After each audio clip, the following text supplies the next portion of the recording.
A'udzubillahi minasyaitonirrajim. Bismillahirrahmanirrahim. Assalamualaikum warahmatullahi wabarakatuh. Alhamdulillahirabbil alamin wassalatu wassalamu ala asrafil anbiya'i wal mursalin sayyidina Muhammadin wa ala alihi wa ashabihi ajma'in. Ya al-haq adkhilna mudkhala sidqin wa akhrijna mukhraja sidqin wa ja'alna min ladunka sultanan nasira. Ja'al haqq wa zahaqal batil innal batila kana zahuqa. Rabbana innana amanna faghfir lana dzunubana wa qina adzabannar. Amma ba'd. Alhamdulillah, segala puji dan syukur adalah milik Allah, Tuhan semesta alam yang telah menciptakan kita, dan karena rahmat dari Allah kembali kita berjumpa di channel iDream TV dalam program Tarbiyatul Aulad, di mana insya Allah kita akan sama-sama mencari, menggali ilmu-ilmu ya tentang bagaimana mendidik anak-anak kita agar menjadi pribadi-pribadi yang saleh ya, di dalam kehidupan dunia ini. Tidak lupa kita baca salawat dan salam. Allahumma sholli ala Sayyidina Muhammad wa ala ali Sayyidina Muhammad. Assalamualaikum ayuhan nabi wa rahmatullahi wabarakatuh. Semoga Allah terima dan dilimpah curahkan kepada para nabi, para rasul, wabil khusus Rasulullah Muhammad sallallahu alaihi wasallam. Dan semoga kita termasuk ke dalam kelompok orang yang akan berbahagia ketika berjumpa dengan Allah nanti di yaumul mahsyar, dijauhkan dari siksa api neraka, dimasukkan ke dalam jannah, dan dipertemukan dengan Rasulullah sallallahu alaihi wasallam insyaallah. Amin ya rabbal alamin. Sahabat hadirin yang dirahmati Allah dimanapun Anda berada, di dalam program Tarbiyatul Aulad kali ini kembali kita melanjutkan tentang bagaimana mewujudkan anak-anak yang mampu berinteraksi dan bersosialisasi di tengah masyarakat mereka. Salah satunya adalah dengan mengajarkan birrul walidain, yaitu berbuat baik kepada ibu dan bapak, kepada anak-anak kita ya. Ajarkan anak-anak kita bagaimana menjadi anak yang berbakti kepada orang tua. Sampaikan kepada mereka pentingnya dalil-dalilnya, sehingga kemudian terbangun kesadaran dalam diri mereka bahwa berbakti kepada orang tua adalah perintah syariat yang akan mendatangkan keridhaan Allah kepada diri mereka. Di satu sisi juga kita harus memberikan teladan ya kepada anak-anak kita bagaimana berbakti kepada orang tua, berbakti kepada ibu dan bapak. Jadi orang tua ya, dalam hal ini ayah atau ibu, juga harus nampak dalam pandangan anak bagaimana mereka begitu hormat, respek dan berbakti kepada kakek nenek mereka. Salah satunya adalah dengan mendoakan ya, mendoakan orang tua ya, orang tua kita. Ini prakteknya kadang-kadang ya di tengah masyarakat kita ya, bisa dengan kadang-kadang ya yasinan ya, yasinan setiap malam Jumat, lalu dihadiahkan kepada orang tua, kakek neneknya ya yang sudah meninggal. Ini bagus ya. Jadi daripada anak-anak habis maghrib ya nggak jelas ya, ada main game begitu, kumpulkan aja ya. Ya kita baca surah Yasin atau baca Al-Quran bolehlah ya. Ya, dari surah apa ke surah apa kita niatkan ya, pahalanya kita hadiahkan kepada kakek nenek kita yang sudah meninggal ya. Mungkin ada orang tua kita ya, ibu kita sudah meninggal, kita hadiahkan. Lalu kemudian kita bacakan surah Al-Fatihah juga untuk kemaslahatan dan kebahagiaan mungkin orang tua atau nenek mereka yang masih hidup ya. Jadi anak-anak tahu bahwa memang setiap hari Kamis malam Jumat itu ada rutinan seperti itu ya. Ya, atau dibuatlah ya di kesempatan yang lain, tidak mesti malam Jumat juga ya, mungkin waktu luangnya di hari Ahad misalnya bikin nggak apa-apa. Kenapa tadi malam Jumat? Karena malam Jumat kan malam yang mulia ya. Atau di hari Jumat pagi juga boleh, kan ada istilah sekarang itu Jumat bersih ya. Kalau kita mungkin buatlah ya Jumat birrul walidain ya. Jumat berbuat baik kepada orang tua ya. Setiap hari Jumat datang ke rumah orang tua yang masih hidup. Itu juga mungkin boleh ziarah kubur ya. Ziarah kubur tidak ada larangan. Bawa anak-anak kita ya ziarah ya, lalu kemudian kita berdoa untuk orang tua kita. Jadi anak-anak tahu ya kalau nanti kita meninggal dia begitu kepada kita. Ya. Doakan orang tua kita ya, dan anak-anak menyaksikan itu ya. Dan juga kemudian muliakan teman-teman dekat dia ya. Ajak anak kita main ke rumah siapa. Kenapa? Dulu ini teman baik kakek kamu, teman baik nenek kamu. Makanya mama, papa, abi, umi ya, ngajak kamu ke mereka. Oh gitu ya. Ini terpatri dalam pandangan mereka bahwa memang orang tuanya adalah orang yang berbakti kepada orang tua ya, birrul walidain. Dalam hal ini Allah Subhanahu wa taala berfirman, ya wahfid lahum janahadzulli mir rahmah wa qur rabbirhamhuma kama rabbayani shaghira. Dan rendahkanlah dirimu terhadap mereka berdua dengan penuh kesayangan dan ucapkanlah. Jadi memang bagian dari adab kita kepada orang tua dan diperintahkan Allah kepada kita adalah kita merendahkan diri kita di hadapan orang tua. Merendahkan itu dalam artian tidak boleh menunjukkan kesombongan. Walaupun pangkat kita, jabatan kita lebih tinggi daripada yang pernah dilalui orang tua kita, tidak boleh kita tunjukkan kita merasa lebih baik daripada orang tua. Tidak ada. Jadi di dalam pandangan mata orang tua kita ini sama ya, anak-anak dia. Ya. Walaupun berebet sini ya, pangkat kemiliteran, pangkat kepolisian. Tetap ketika berhadapan dengan orang tua kita merasa lebih rendah ya, daripada orang tua kita. Ini perintah Allah ya, rendahkanlah. Wahfid lahum janahadzulli ya. Rendahkanlah dirimu terhadap mereka berdua ya, minur rahmah dengan rasa sayang. Ya, jadi orang tua merasa dimuliakan. Kemudian waqur rabbirhamhuma kama rabbayani shaghira. Lalu berdoalah ya, mintalah ya Allah, kasihanilah mereka berdua ya, orang tua kita ini ya, karena mereka telah mendidik aku kama rabbayani shaghira, sebagaimana mereka telah memelihara dan mendidikku ketika aku masih kecil-kecil. Jadi pandanglah orang tua kita yang masih hidup dengan penuh kasih sayang dan itu nampak oleh anak kita sebagai sebuah teladan. Oh, ayah kita itu kalau udah datang ke rumah nenek, ke rumah nenek sama kakek, sopan santun, dia merendah, ngomongnya nggak pernah kasar gitu ya. Kemudian juga apa yang nenek kita, kakek kita mau dikasih gitu kan. Ya, kemudian makanan kesukaannya dibawain gitu ya. Nah, ini menjadi catatan dalam pada anak-anak kita. Maka insya Allah anak-anak kita akan melakukan hal yang sama sesuai dengan kadar dan kemampuan yang mereka miliki ya. Mungkin kalau yang punya jabatan tinggi, punya harta lebih ya dengan hartanya dia berbuat baik kepada orang tuanya. Tapi mungkin ada anak kita yang hartanya tidak lebih, tetapi kemudian dia punya ilmu yang bagus, maka dia akan muliakan kita dengan ilmunya. Diajarkannya kita jalan yang benar, dibimbing kita dari kesalahan-kesalahan. Itu kan luar biasa. Ya. Ini juga menjadi hal yang akan membahagiakan kita. Diriwayatkan oleh Imam Al-Bukhari dalam kitab Al-Adab Al-Mufrad ya, dari Abu Hurairah radhiyallahu anhu, dia berkata, turfa'u lil maiti ba'da mautihi darajatuhu fayaqulu ayya rabbi ayyu syai'in hadza fayaqulu lahu waladuk istaghfar lak. Setelah mati mayit akan diangkat derajatnya, kemudian dia berkata, wahai Rabb, ada apa ini? Allah berfirman, anakmu memohonkan ampunan untukmu. Jadi ketika kalau kita mati ya, berdasarkan keterangan ini ya, setiap anak-anak kita meminta ampun untuk kita, maka derajat kita akan dinaikkan oleh Allah ya, jadi makin jauh dari neraka, makin dekat dengan Allah Subhanahu wa taala. Ketika kita bingung kenapa nih, berubah situasi dan keadaannya gitu ya, jadi lebih baik, maka Allah katakan waladuka istaghfar laka ya, ini karena anak kamu minta ampun untukmu.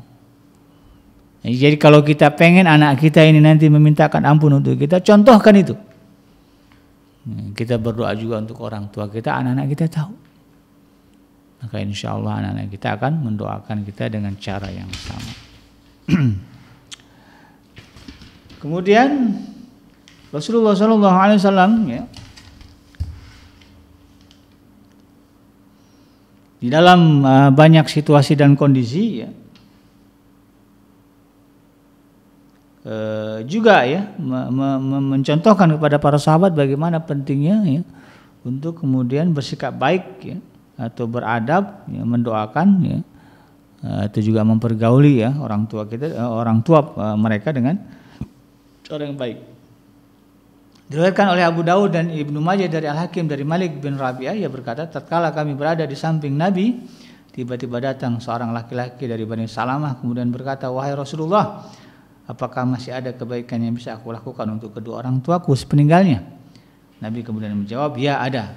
mendoakan keduanya, memintakan ampunan, melaksanakan janji-janjinya, dan memuliakan temannya, menyambung tali persaudaraan yang tidak dapat dihubungkan kecuali dengan keduanya. Ya.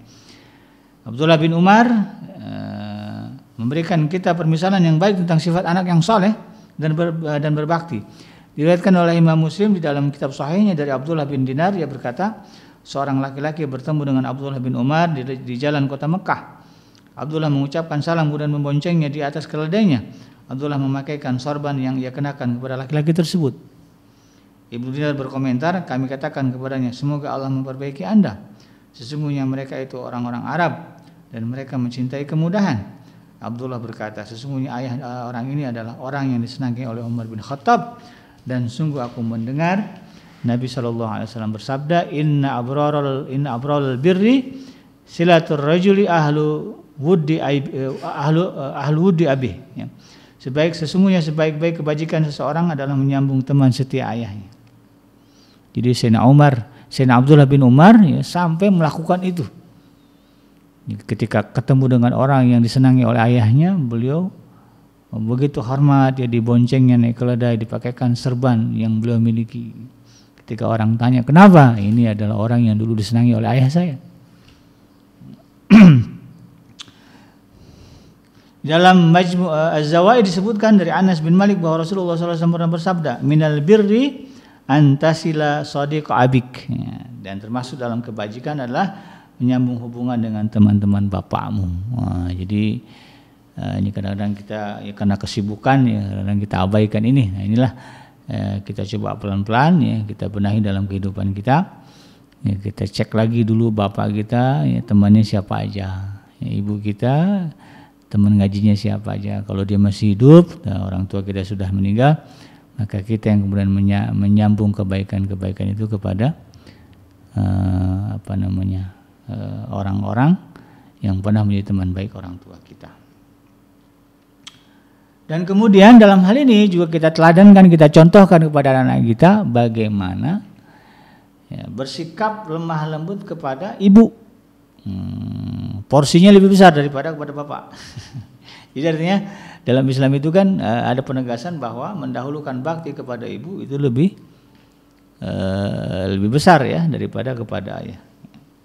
Nah, hal ini berdasarkan hadis yang diriwayatkan oleh Imam Bukhari dari Abu Hurairah radhiyallahu anhu bahwa seorang datang untuk menjumpai Rasulullah SAW lalu kemudian bertanya kepada beliau, man ahaqqu bi husni sahabati? Qala ummuk, qala thumma man? Qala ummuk, qala thumma man? Qala ummuk, qala thumma man? Qala thumma abuk. Nah, siapakah orang yang paling berhak mendapatkan perlakuan yang baik dariku wahai Rasulullah? Nah, ini sahabat bertanya begitu. Maka kemudian Nabi menjawab, ibumu. Lalu orang itu bertanya, siapa lagi wahai Rasulullah? Nabi menjawab, ibumu. Kemudian orang itu bertanya lagi, siapa lagi wahai Rasulullah? Nabi menjawab, ibumu. Orang itu kemudian bertanya lagi, siapa lagi wahai Rasulullah? Nah, kemudian Rasulullah mengatakan, bapakmu atau ayahmu. Jadi memang ya anak-anak kita juga harus memandang bahwa memang kita sebagai orang tua mereka ya, begitu menunjukkan bakti yang besar kepada ibu, kepada nenek mereka. Nah, ya, kalau neneknya masih hidup, dia tunjukkan betul bagaimana sayangnya, lemah lembutnya, sikap baiknya ke diri dia kepada neneknya, yang melebihi ayah. Nah, ya, karena memang itu Rasulullah perintah. Bukan berarti nggak sayang dengan ayah, sama sayangnya, tapi tetap ya kalau bicara pemberian perhatian lebih besar pemberian dan perhatian kepada ibu. Nah, ya. Jadi kalau dia menemani ayah dan ibunya, menemani ayah dan neneknya, posisi ayah mereka lebih dekat kepada neneknya. Nah, ya, karena neneknya lebih ringkih gitu kan. Kalau ayahnya masih kuat. Dia tetap ya berada di pada posisi. Jadi ini itu kita tunjukkan kepada anak kita dalam rangka agar mereka memahami bahwa ibu ya adalah sosok pribadi yang tidak boleh disakiti sedikit pun perasaannya. Ya, sebagaimana dalam hadisnya kan al-jannatu tahta aqdamil ummahat ya, bahwa surga itu berada di tapak kaki para ibu. Ya, maka wajar kalau kemudian ya, kita memberikan perhatian yang lebih kepada ibu-ibu kita. Nah, ini kemudian kita contohkan kepada anak kita. Nah, dalam hal ini kalau misalnya anak kita bertanya kenapa perhatian kepada ibu lebih besar daripada kepada ayah, ya bakti kepada ibu harus lebih besar daripada bakti kepada ayah. Banyak dalilnya nak. Ya, apa saja dalilnya? Pertama, perhatian seorang ibu saat mengandung, melahirkan dan menyusui, menangani urusan anak dan mendidiknya yang ukurannya lebih banyak daripada bapak. Nenek kamu tuh ya melahirkan bapak, mengandung bapak, melahirkan bapak, menyusui, bahkan bapak ketika kecil-kecil ya di bawah penjagaan dia, maka wajar kalau kemudian bapak harus lebih banyak berbuat baik atau berbakti kepada nenek kamu.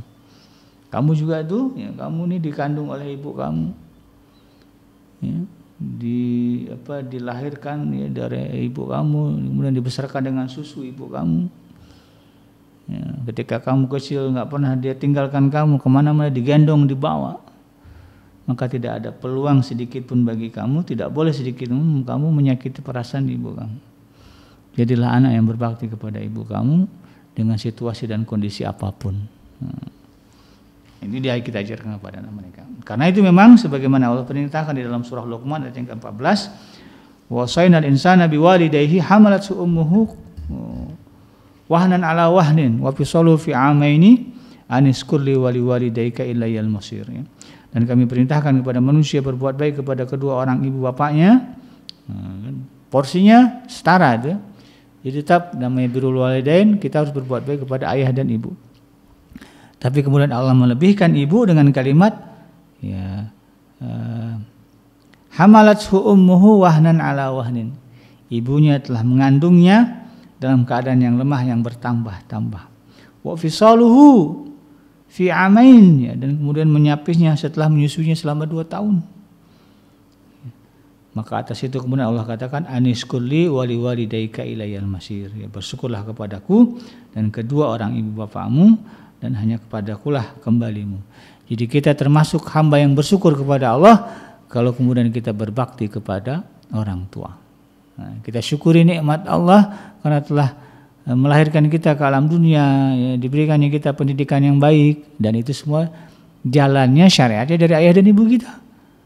Nah, kalau kita syukur kepada Allah, salah satu wujudnya adalah kita berbakti kepada kedua orang tua kita.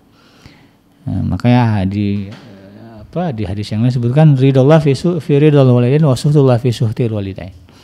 Ridhonya Allah itu ada pada keridhaan orang tua dan kemurkaan Allah itu ada pada kemurkaan kedua orang tua kita. Ya, sebab yang kedua ya kenapa ibu lebih mulia, lebih berhak untuk kemudian dilebihkan ya baktinya ya kita sebagai anaknya, karena ibu memang lebih banyak ya belas kasihnya, penjagaannya, perhatiannya daripada ayah. Karena memang secara kodrat wanita memiliki kelembutan, kecintaan dan kasih sayang yang lebih besar daripada laki-laki. Kalau kita perhatikan ya bagaimana perhatian seorang ayah dengan perhatian seorang ibu, pastilah ya perhatian seorang ibu lebih besar daripada perhatian seorang ayah kepada anak-anaknya. Dalam kondisi normal ya.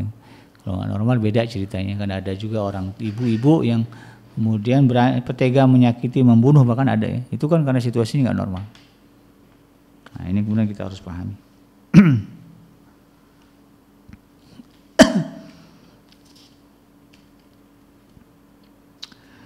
Abu Lais As-Samarqandi menyebutkan riwayat dari Anas bin Malik radhiyallahu anhu bahwa seorang pemuda pada zaman Nabi SAW yang bernama Alqamah menderita sakit. Sakit tidak kunjung sembuh dan justru bertambah-tambah.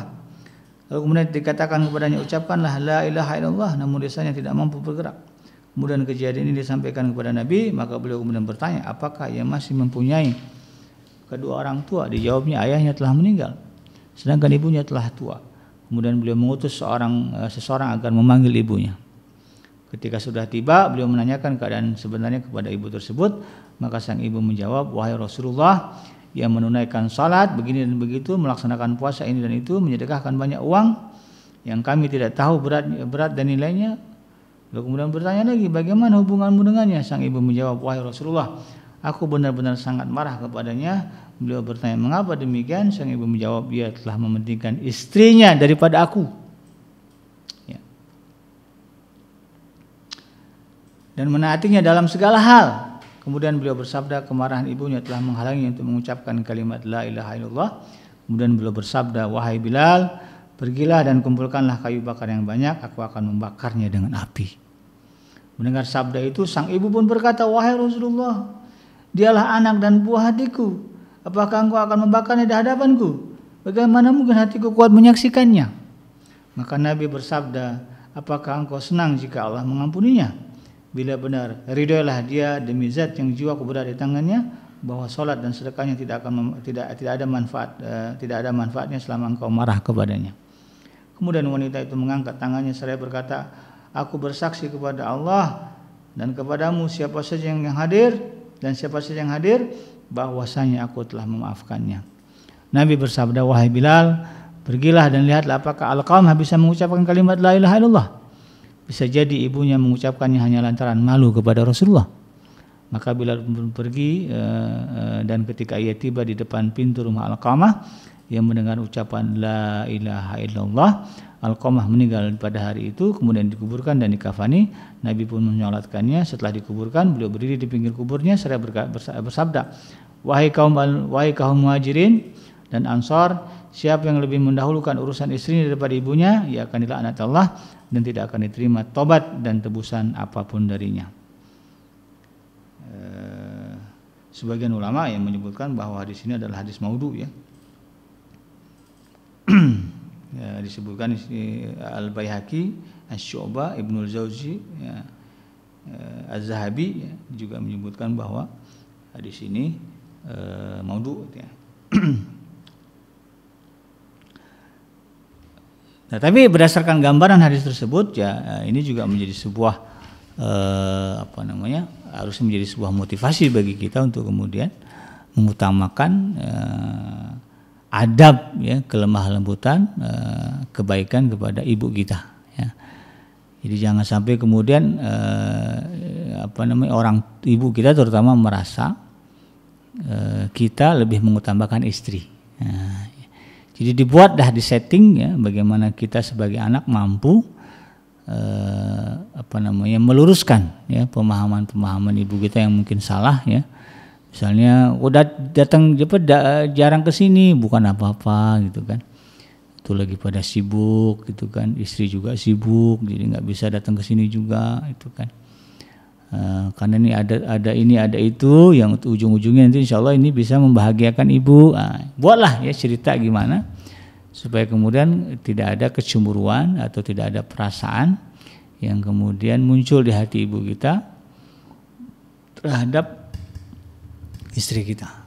Ya, jadi jangan sampai orang tua merasa, ya, kita lebih perhatian kepada istri, ya, daripada kepada dia sebagai ibunya, padahal sama-sama perempuan, padahal jasanya lebih banyak ibunya gitu kan. Ini yang kemudian kita harus paham. Dan para istri, ya kalau sayang kepada suami, jangan kemudian, ya, menimbulkan situasi, kondisi, keadaan di mana kemudian, ya, suami harus memilih ibunya apa dia. Nah, itu nggak boleh. Istri yang baik justru adalah istri yang mampu merekatkan, ya, kasih sayang antara suaminya dengan mertuanya yang perempuan, ya, mertua perempuannya. Dan lebih hebat lagi kalau kemudian mertuanya itu begitu menyayangi menantunya, ya, yang perempuan ini, karena kebaikannya, perhatiannya melebihi kebaikan anaknya. Anaknya aja nggak seperhatian itu kepada dia. Ini menantunya begitu perhatian banget. Nah, ini luar biasa, ya. Mudah-mudahanlah kita dianugerahkan istri yang seperti itu, ya, yang menyayangi ibu kita, sebagaimana dia menyayangi ibunya sendiri gitu kan. Ya, dan ini yang menjadi teladan, ya, bagi kita kepada anak-anak. Jadi jangan sampai anak-anak kita berpikir, oh kalau ibu kita itu sayangnya kepada nenek kita yang dari ibu dia, kalau yang dari ibu nenek dari ayah dia nggak begitu perhatian. Itu nggak boleh. Anak-anak harus tahu bahwa kita sebagai ibunya menyayangi neneknya dari belah dia dan dari pihak suaminya sama-sama perhatiannya. Kalau beli hadiah dibeli dua, kalau beli makanan beli dua, kalau beli ini beli itu di dua gitu. Nah, anak-anak tahu ibu ini kalau beli oleh-oleh pasti belinya dua. Nah, kalau untuk nenek, ya, karena ada nenek dari sebelah ibu, ada nenek dari sebelah bapak. Kalau sampai ada pemikiran begitu di anak kita, itu sudah berhasil Anda menanamkan konsep birrul walidain, ya, di dalam benak anak-anak kita. Dan insya Allah itu akan menjadi teladan bagi anak-anak kita untuk menjalani kehidupan mereka sendiri ya sebagai sebuah keluarga baru nanti. Demikian sahabat Yatim yang dirahmati Allah, mudah-mudahan bermanfaat ya, dan semoga kita bisa mengamalkan lah ya apa yang Allah Subhanahu wa taala gariskan di dalam kita yang mendidik anak-anak kita, sehingga anak-anak kita ini adalah produk Al-Quran dan Sunnah, ya, bukan produk hawa nafsu kita. Yang benar datangnya dari Allah Subhanahu wa taala, dan yang salah semata-mata lahir dari kealfaan dan kelapan saya pribadi. Saya bikin pamit undur. Subhanaka Allahumma rabbana wa bihamdika asyhadu an la ilaha illa anta astaghfiruka wa atubu ilaik. Walhamdulillahirabbil alamin. Wassalamualaikum warahmatullahi wabarakatuh.